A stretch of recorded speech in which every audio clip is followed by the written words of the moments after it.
the host of the Pixie Podcast. We are back again with another episode and a new guest. And before we get started, I'd love for you to introduce yourself and what you do. My name is Jordan Kenchen, and I'm a man of many hats. But mainly, I'm just a media personality. I love to travel. I love to eat.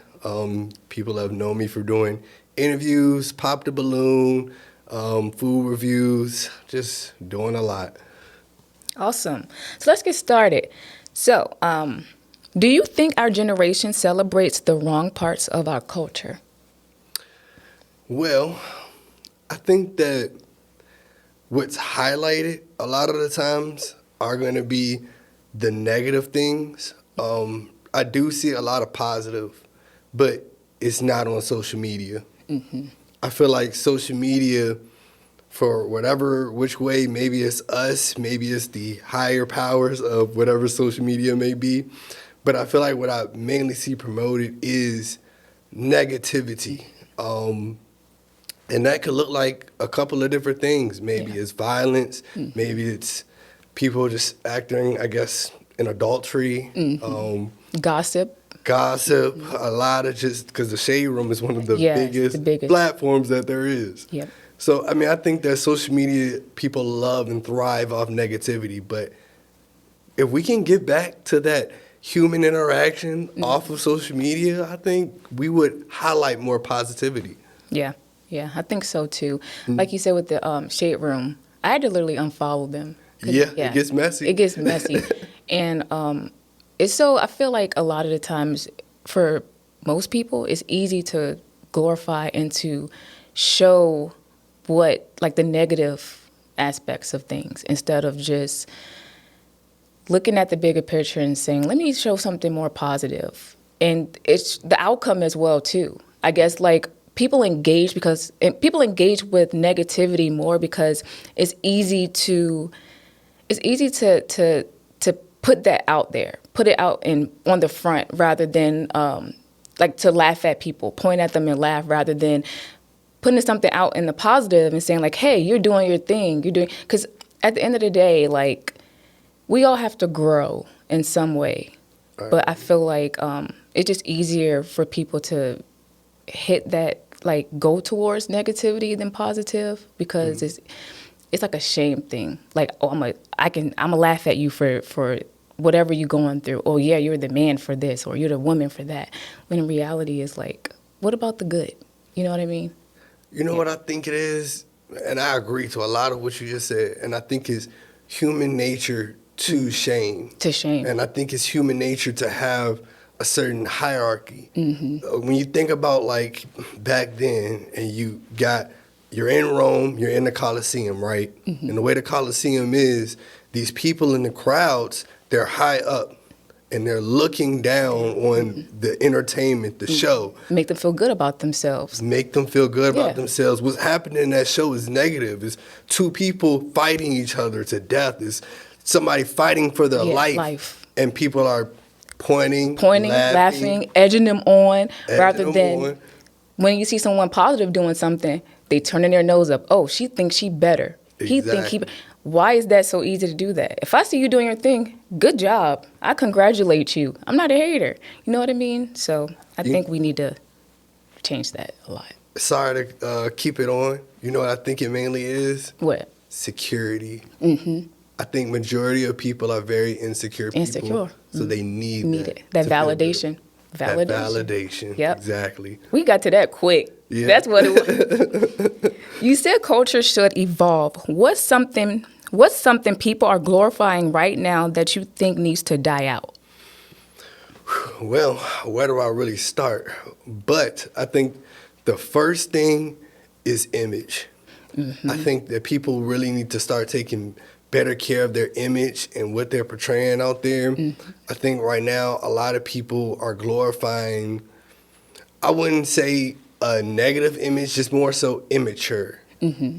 I feel like I see a lot of grown people, 30s, 40s, dressing like they're 15. Yeah. And I'm like, when are we going to start putting the youth onto things? I didn't get my first watch until I was 26. Mm. And now when I look at the kids, what they're doing is they're taking these G-Shocks, putting diamonds in them, and that's their first watch. And this comes from when people glorifying the wrong image. Yep. I wish I would have had somebody tell me at that age, not only to buy a watch, but to buy something of value. You don't want to mess it up by doing something like that. You need this functionality and that functionality. And we could have that, but what we have now is people just glorifying an immature image. Yeah, because I seen it too, like when it was something on TikTok I seen, and it had like a versus picture of like a grown man. He was, I guess it was him, but in two different styles. And he was showing like him dressed in like a YN. Then it had him dressed up very like really good, really good. And I'm like, I would rather you dress like that. Because when you, and a lot of people probably won't agree, but I feel like you get better approach to people, from people, when you present yourself in a very like, how do you say it? A very like good, like a mature dressing way. I agree. So it's like if you dressing with your pants sagging down, you got a big old t-shirt on, or women, we wearing, tight clothes and provocative things, what type of attention do you think you're going to seek? If I see a rich person or someone that's of business, if I'm dressing crazy, you're not going to approach me. You can be like, I don't, and vice versa. I'm not going to approach him and then like you could be the most intelligent person. You might got your thing going on, but I wouldn't know that because of how you presenting yourself. Exactly. And you start to get those people that if they are coming to you and you're presented in that way, you're getting the wrong attention. Yeah. All the right attention that you want coming your way isn't going to come your way because of how you're dressed. Exactly. So you want those other crowds of people, that high level, high network people to be looking at you. Right. Is social media actually pushing culture forward or just recycling the same trends? I think it's pushing the culture forward as far as knowledge. I feel like right now you have so much knowledge out there that you can succeed faster now more than ever. But the unfortunate side of that is a lot of it is misinformation. And people are going into that misinformation and it's setting them back. So I think social media was meant to help us move faster and to push culture forward. That is it by design. Right. But I think the human flaw is, again, the misinformation and people leading people astray to what the right things are. So if we just change that and we can, make social media what its intended use was to be, we could get somewhere. Right. That was well said. Well said. Thank you. What's one thing about influencer culture that people don't realize is fake? One of the biggest things, one of the things I cringe about with influencer culture is, and people make it a running joke now, to where you're getting paid to like something. And a lot of people now, they will try to promote things to you as if they like it, and they don't. They're just trying to get paid. And that was something that I wanted to deter away from. I've never promoted something that I didn't like in my personal life. Any food review that I've done, I went to that restaurant multiple times before I did one video on it. So for me, it was always, this is my life. This is the things that I like and love. And I want to, let people know, hey, these are some good recommendations that I have because I do it in my inner circle and people love it. Yeah. So I think that's one thing I wish influencers just stray away from, the betting. Oh, God, the betting culture. And it's like your favorite influencer, you think they're betting every day, and they're not. They want you to bet every day. So, it's just lead people the right way, not the wrong. And be honest, too. I feel like that's a big honest thing, too, because, how can I trust you? Now, you promoting this thing, and then you don't really like it. So now I have to look at all of your content and be like, are you really telling the truth? Can I really watch this person and like genuinely watch this person. So that's another thing too. It just all of that it just flows. It just creates a bigger problem. Exactly. A huge problem. Okay. Richmond has a lot of talent. Why do you think more creators here don't blow up nationally? I think the problem with Richmond is we're really focused on the entertainment. I can agree. I love the entertainment industry. Is where I started at. I wanted to push Richmond forward for entertainment, and I still think that there is a crowd. However, being in Hollywood environments, it's going to take a lot to have Richmond really be a place for that. But I think if we highlight the beautiful parts of Richmond, I think it's a much slower town, better for retirement. Absolutely amazing food scene. One of the most renowned food scenes actually in the state of America. Not in the state, in the country of America, I'm sorry. But I think that the problem is just that the market isn't here. Yeah. And I think for it to be here, we're going to have to pay a lot of money. Yeah. We're going to have to reinvent our entire image. And I don't think the city of Richmond, the tax-paying citizens, are ready to get behind that. Yeah. You know? Yeah. Do you think Richmond creatives support each other enough? I feel like we're doing so now more than ever. I see a lot of Richmond creators getting behind movements in Richmond. We just had a huge loss to a rapper named Splush in the city who had a lot of movement going behind him. So I think that we're trying. It's just we're a small city. You know, we're a capital city, but most capital cities in America aren't the main city. Right. So that's what we got to struggle with. If someone comes to Richmond for one day, what restaurant would tell the story of the city best? Ooh, that is an amazing question. Because there's so many different answers. Because Richmond is so mixed. Like, It is. You're downtown and it's very liberal, you know, and you go 5 minutes, 10 minutes, you go into the Jackson Ward area, and that's where Black excellence was at. So Richmond is just that mixed. And I say the perfect example of that would be ML Steak, the one in Richmond, actually, the one in the city. Just because Richmond, I feel like we're very Black-owned forward. And Chef Lindsay did an excellent job with incorporating that in his restaurant with his wife, who, you know, is they're an interracial couple. And I feel like it just describes Richmond perfect. Okay. So, y'all hear that? Go check it out. Yes. What's the most overrated restaurant trend right now? Most overrated restaurant trend. That's a great question, actually. Yeah. These restaurant trends, they be getting me. Here's one. This is a personal preference.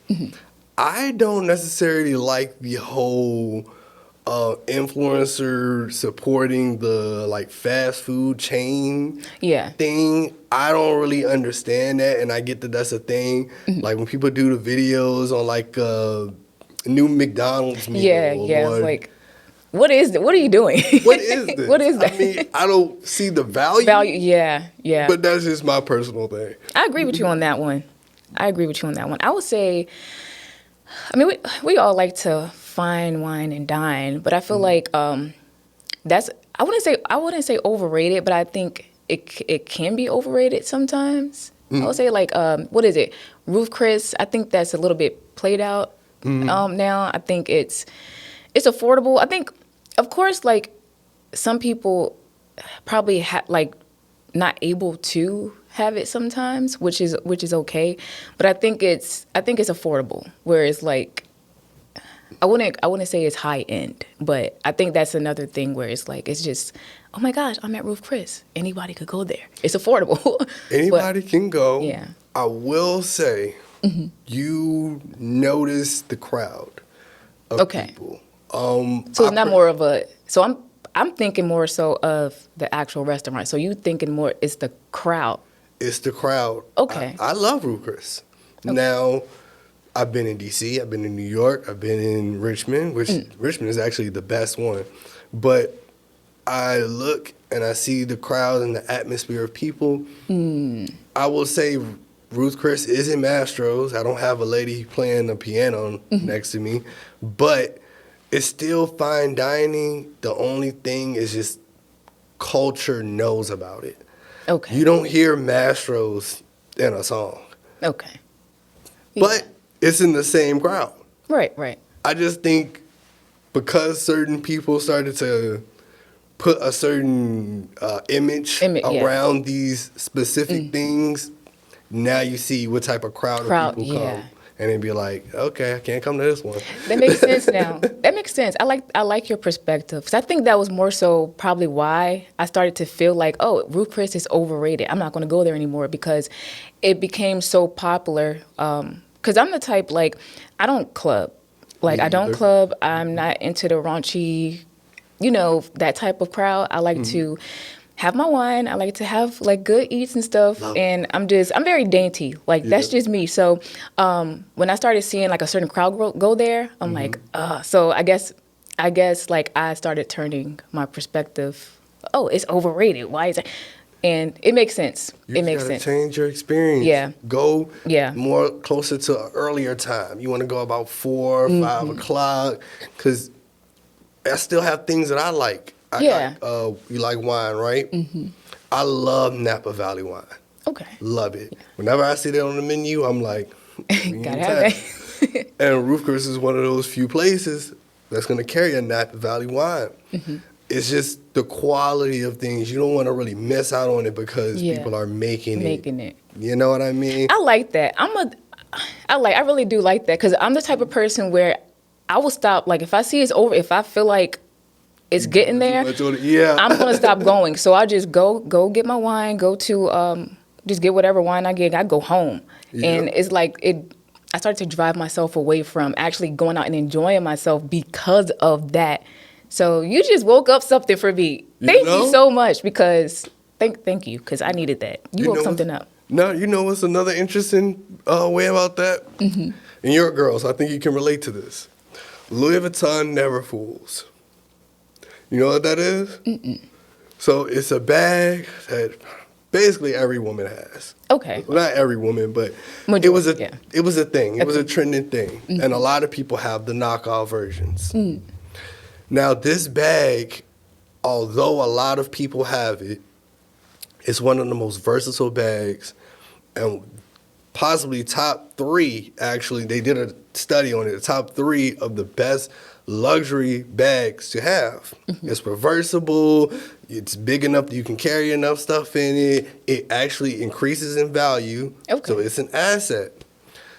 But people watering it down will make people think that this bag is not worth what it needs to be. And the whole time, it has made $500 in value. If you would have bought it in 2020, you would have made $500 by now on that bag. Oh, wow. Yep. Okay. Look, you speaking them gems. Look. That's crazy. Okay, let's see. Is the food scene becoming more about aesthetics than actual taste? Of course. And I am a person that does love aesthetic. So I won't deny that is a factor into what I like.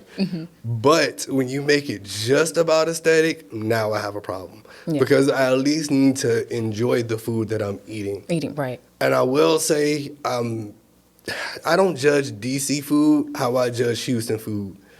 I know the taste ain't gonna be there, but I do think you should add aesthetic. It shouldn't be just what it's surrounded by. Right. I like that. When did you realize your voice actually had influence online? Oh, we ready to get into some messy stuff because How I actually started was pretty messy, but I transitioned from being a CEO to an influencer. And the only reason I knew that I was an influencer was because, like I said, my lifestyle made people want to live exactly how I was living. Like before all of it became normal, I was doing it. And people loved it. And so I wanted to put people onto it on camera. But then by doing that, I made a whole group of people hate me. Majority Richmond, actually. Oh, no. It's okay. I don't take it personal anymore. But yeah, I made basically most of Richmond hate me just off the gate, like first interview. And I just knew from there, all right, well, you got a voice and it means something. Yeah. Yeah. I mean, it comes with it, you know, like either hate you or they love you, but opinions are opinions. We're entitled to them. They coming around now because they know, they see it. Yeah. Let's see. Do influencers have a responsibility to the culture they represent?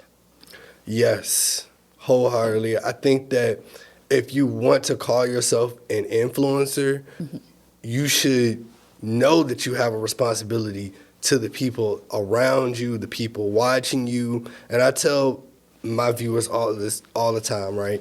That I look at those kids who are going to be looking at my content. I look at my kid who's going to look at my content, and I want her or them to say, this is a good guy and somebody I could admire. And they could tell their parents that and say, yeah, I think you should be like this guy. Like, you want to be that good, positive role model. Right, you don't want to be something where that kid tells their parent and they're traumatized. Like, I hope my kid does not turn out to be that. Yeah. You know? So I feel like hold that responsibility. Yeah, I like that. Thank you. What's the biggest mistake people make when trying to become a content creator? Overthinking it. Yeah. You know, like one of the biggest things I hear is wanting to get things perfect. And I shot myself in the foot by trying to do that myself. Same. You know, we all have to go through those growing pains, but honestly, just stop overthinking it. Yeah. Know what you love. You already know what you already like to do in your daily life. Just record it. That's the hardest part. Is it easier to go viral today or harder to build something real? It's much harder to build something real. Yeah. Numbers are subjective. Yeah. What I've noticed a lot of the times with viral people, sometimes they're not even real people. You know, a lot of the stuff is a curtain and the smoke and mirrors and the numbers are just fluff. You want to build something real because you need those people to really support you. Exactly. And that's how you get a career out of something instead of being just viral. Right. And it's like, especially when you think about the future as well, you just don't want to be known for, oh, I went viral for saying this or for doing that. You know what I mean? You got to build a community. Yes. And you have to build yourself and personality. And all of those things that's your lifetime. Lifetime, yeah. Viral is just a moment. Just a moment. Hang on to that. Can't hold on to it. Do you think people chase clout more than purpose now? I feel like you have to chase clout more because I feel like people think that clout gives them purpose. And unfortunately, that's because a lot of people don't have any values to really stand on. So clout becomes the value. The value, yeah. The attention becomes their principle. Like, hopefully people start to realign themselves and want to stand for something. But right now, people just falling for anything, and that just looks like everybody wants that clout. It's easier for them to go towards it, I guess, in a way. But it's a lot to think about when it comes to that, like the positive and negative, that scale. Regardless, it's a drug. It's a drug, yeah. Regardless of if you could do any drug you want to, and it can motivate you. Lil Wayne said he made his best songs on drugs. It can motivate you, but maybe not Lil Wayne, Juice World, he lost his life doing drugs Yep. along with other people. So it's one of those things that it could make or break your career, but regardless, it still has that negative effect on it, you know? Yeah. If you could change one thing about modern culture tomorrow, what would it be? One thing I need to change, it's along the list. One main thing to change that I think that will at least steer people into the right direction is just following your heart. You have to really understand that we are people, we have emotions, we are imperfect. Like, getting more in touch with your human side, because so many people are becoming real life bots. Yes. You know, Yes. real life, no personality, real life, I'm going to filter my emotions, I'm going to censor my emotions. And how are you going to be emotionless as a human? And That's what I'm saying. It's so weird. And even like with the personality thing, you see so many people having like, they take personalities from people that they're watching and they'll show it on social media, but when you see them in person, you're like, oh my gosh, this person is horrible. You know what I mean? And so I think that's a good take. I feel like we just got to we have to show emotion. Like we all, like you said, we're all human. And I think social media plays a big role in that, where these want to be TikTok doctors and they're literally telling people, oh, don't show your emotion. No, especially if you're a woman or even men. Like I have a son, and I remember it was someone told him he broke something or something had bothered him, and he was crying, and it was someone close to him said, men don't cry. I said, no, men do cry. Men cry. And I said, that hurt him. You know, I have to literally tell him all the time, if it hurt you, it's okay to let that emotion out. It is. You know, but don't sit in it. You know what I mean? It hurts you for that moment. You cry, you wipe your tears, you get up and you keep going. And even with my daughter as well, and especially with that whole generation, it's just, they just don't understand. I have to explain it to them all the time. I'm like, social media is ruining our younger, even us as adults. It's like, I can't really wrap my mind around how easy it is for people to just be sucked into that. And I used to tell, I was about, like, I almost caught myself doing it. And I said, you know what? No, I'm not going to not talk about, like, I always had, like, I had an issue with someone and they always minimized it. And I was like, maybe it's me. Maybe I shouldn't just talk about what bothers me with this person. I said, you know what? No, I'm going to say what's wrong. I'm going to tell them what's wrong. And it's whether or not they want to help fix it or not, then that's on them. But I'm not going to stop myself from showing that emotion and showing who I am, you know, because I'm a woman. I have emotions. You're a man. You have emotions. Show it. I feel like it brings people together too. It really does. And that's how you filter out who's good, who's bad, who you may need to keep around you. Yeah. Things of that nature. You can fill out that energy, but if you don't have any energy, any presence, any soul about you, that part scares me. Yeah. You know, I could deal with you having bad. I feel like yeah. even in bad, I can see good. If I don't see anything, that's a problem. A big problem. Yeah. Do you think people want to become famous now more than they want to be great? I think great is subjective now because of fame. And I feel like now that numbers matter so much to people that you can't be great without being famous. Yeah. So I feel like, in my own personal opinion, I feel like you should be great. A lot of great people are the ones that we never talk about, and we may never know their names. Their stories may not have gone through the history books, but those are some of the greatest people that ever lived, and the community that they had knew that. But with fame now, all we can judge off is how much followers or how many dollars we think someone has, regardless of what they do in their community. Yeah. And that's the unfortunate part about social media.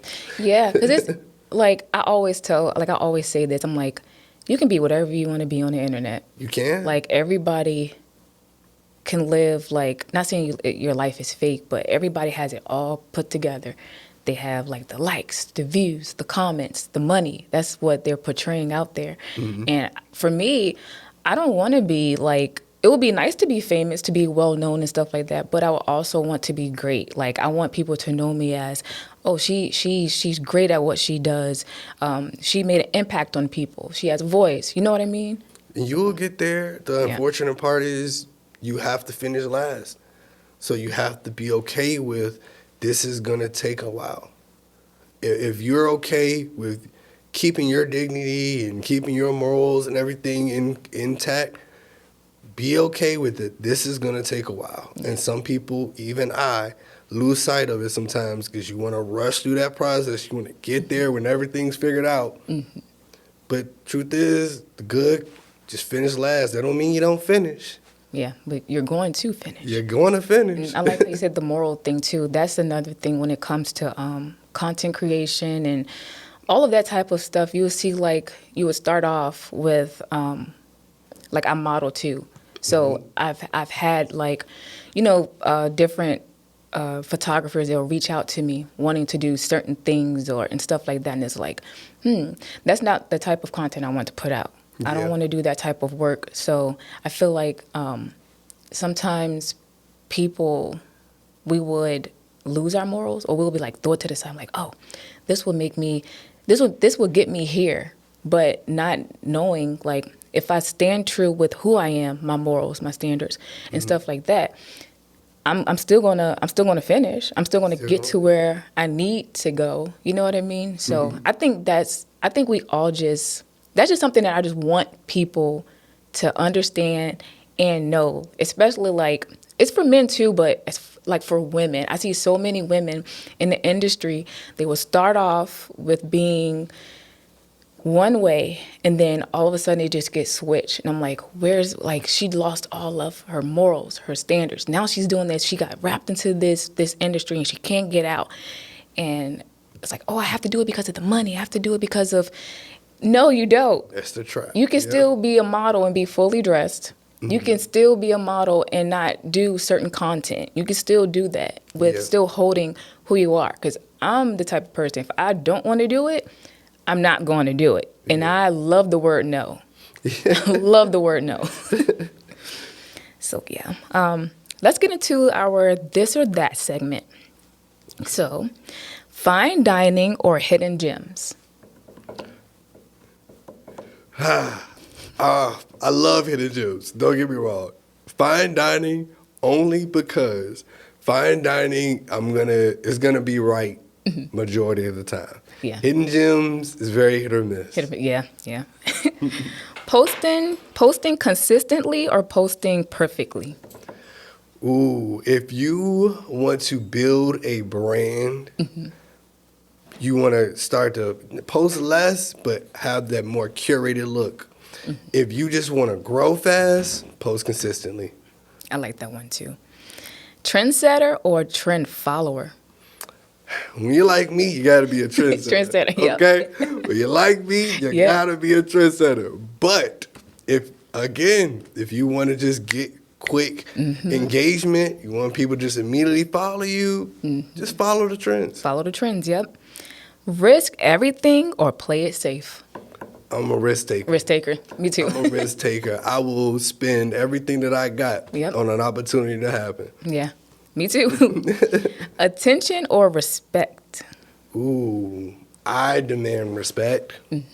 I personally don't care who sees me. I know I'm a media personality, hey.